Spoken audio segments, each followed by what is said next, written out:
ইয়া ফাতেমাতু আনকিযি নাফসাকি মিনান নার, হে ফাতেমা, দুনিয়ায় থাকা অবস্থায় নিজে নেক আমল করো, ইমানকে নির্ভেজাল করো, এরপরে দুনিয়ার থেকে বিদায় নিয়ে কবরের পথে রওনা করো। হে ফাতেমা, কবরে যদি এই পরিচয় দাও আমি আখিরি জামানার নবীর মেয়ে ফাতেমা রে, এই পরিচয় কবরে কোনো কাজ হবে না। আল্লাহ রাসূল সাল্লাল্লাহু আলাইহি ওয়াসাল্লাম তার মেয়ের ব্যাপারে যে কবরে কোনো নাজাতের গ্যারান্টি দিতে না পারে, এমন কোন দল আছে, নেতা আছে, এমন কোন পীর আছে, পীরের মুরিদ আছে, এমন কোন দল আছে, দলের নেতা নেত্রী আছে, এমন কোন বড় মেয়ে আছে, ছোট মেয়ে আছে যে তার নিজেদের লোকদেরকে নাজাত করে এই জান্নাতে নিতে পারবে? কি কি মনে করেন, পারবেনি? আবার জোরে বলেন না। এই যাদের কলম ভালো হয়ে যায়, ও হুশ থাকতে জীবনে একটা মিথ্যা কথা বলতে পারে না, আর যেটার কলম খারাপ ওরা মিথ্যা বলতেই থাকে। এই যে যুদ্ধ চলছিল ইরান, ইসরায়েল, আমেরিকা, চলছেন না? এই যত সংবাদ প্রকাশ পেয়েছে এর ভিতরে মিথ্যা কইছে কারা? আমেরিকালারা, ইসরায়েলারা, ইহুদিরা, খ্রিস্টানরা। কথা বলে না? এই আল্লাহর হাবিবের সাগরেতরা, সিদ্দিকের সাগরেতরা, আল্লাহর হুকুম পালনকারীরা, তারা কখনোই মিথ্যাবাদী হতে পারে না, তারা হয়ে যাবে সত্যবাদী। তাহলে মিথ্যা বলবে কারা? যারা ইহুদিরা ছাড়া খ্রিস্টানদের দোষর হবে, ওই হলো মিথ্যু। কথা ঠিক কিনা? পাগলামি মনে করিয়েন না। এই একবার যার থেকে মিথ্যা প্রকাশিত হয়, যার থেকে একবার মিথ্যা প্রমাণিত হয়, প্রকাশিত হয়, ওর সাক্ষী গ্রহণযোগ্য? হ্যাঁ, কি এটা কি শরিয়াত? শরিয়াতের ভিতরে যার থেকে একবার মিথ্যা প্রমাণিত হয় তার সাক্ষী গ্রহণযোগ্য না। শরিয়াতের মাসালা, যার থেকে একবার মিথ্যা প্রমাণিত হবে তার থেকে হাদিসের রয়াত সনদ বয়ান করা জায়েজ নাই, ওর থেকে হাদিস গ্রহণ করা যাবে না। এই জন্য দেখবেন হাদিস বয়ান করার জন্য যারা রাবি থাকবে, বর্ণনাকারী থাকবে, তাদের ভিতরে একটা শর্ত হলো সেটা। কথা ঠিক কিনা?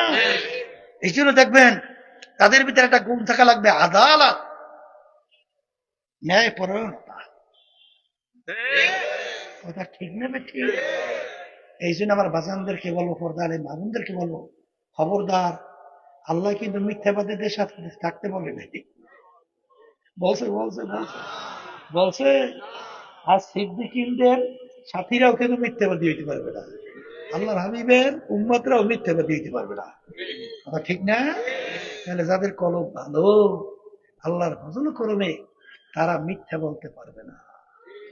যাদের কলম ভালো তারা ওই গরু ছাগলের মতো, ওই মুরগির মতো 2-1 টাকায়, 10 টাকা, 1000 টাকায়, 5,000, 10,000, 20,000, লক্ষ টাকায়, কোটি টাকায় বিক্রি হতে পারে না। তাদের কলম ভালো। আর কলম যেগুলো খারাপ, ওই কলমের বড় একটা রোগ, হুব্বু দুনিয়া রাসু কুল্লি খাতিয়াতিন। আল্লাহ রাসূল সাল্লাল্লাহু আলাইহি ওয়াসাল্লাম বলছেন, সমস্ত গুনার মূলই হলো এই দুনিয়ার মোহ, ক্ষমতার মোহ, সম্মানের মোহ, সম্পদের মোহ। এই মোহের কারণেই যত গন্ডগোল বাজে, এই মুজাহিদ কমিটি সহ বিভিন্ন জায়গায় তালাশ করে দেখবেন এই মোহ কাজ করতেছে। কথা ঠিক কিনা?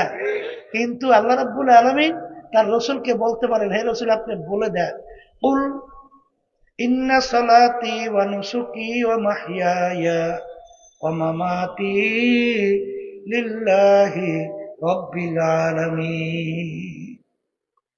হে রাসূল, আপনি বলে দেন, আল্লাহ বলতেছেন যে আপনার উম্মত এবং আমার বান্দা বান্দীরা, তাদের নামাজ, তাদের রোজা, তাদের ব্যবসা বাণিজ্য, তাদের চাকরি, তাদের রাজনীতি, তাদের সমস্ত কিছু একমাত্র হবে উদ্দেশ্য আল্লাহকে রাজি খুশির জন্য।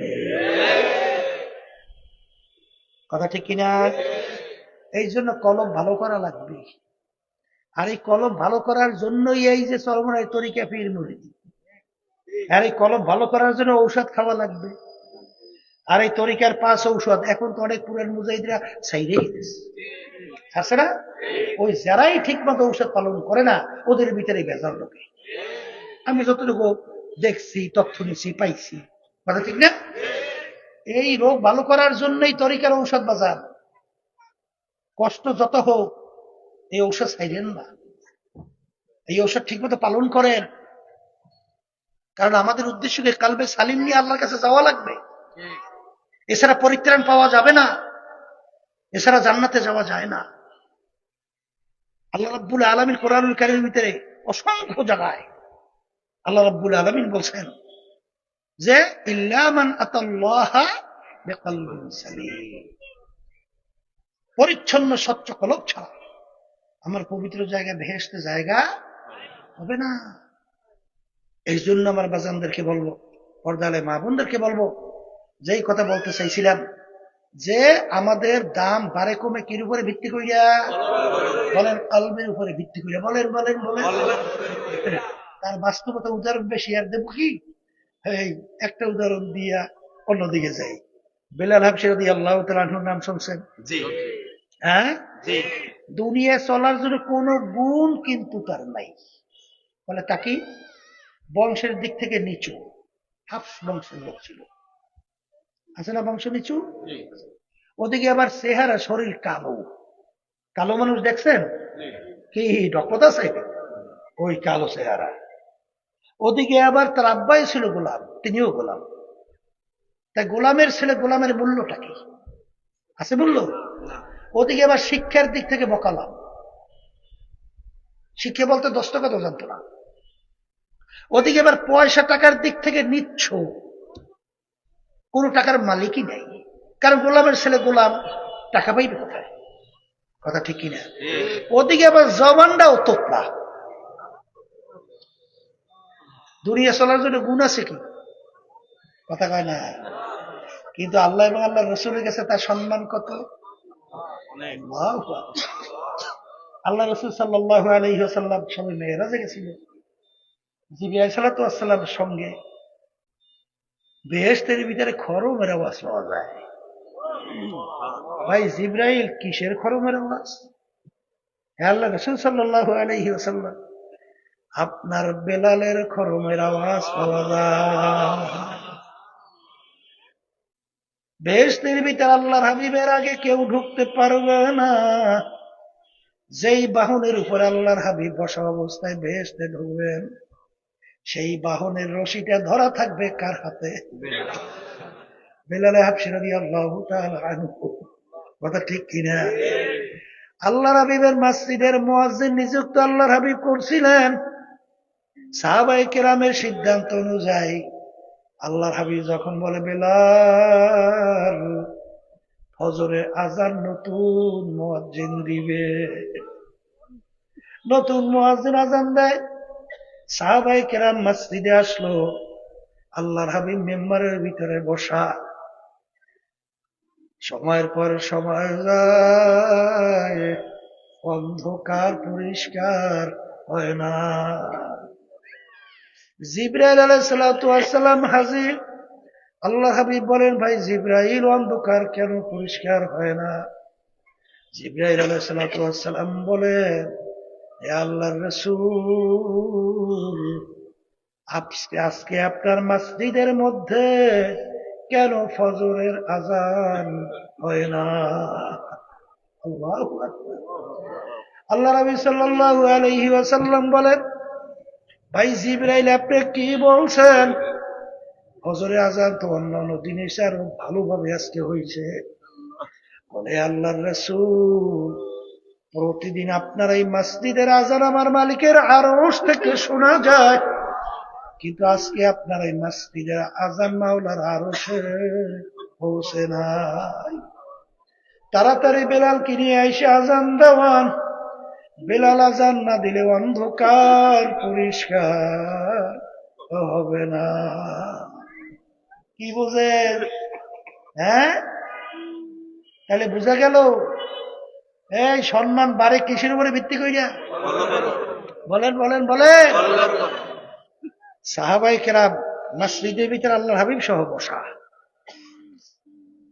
এক সাহাবী মসজিদের দরওয়াজা থেকে মসজিদে ঢুকছে, এখনো পুরোপুরি অজুর পানি শুকায় নাই।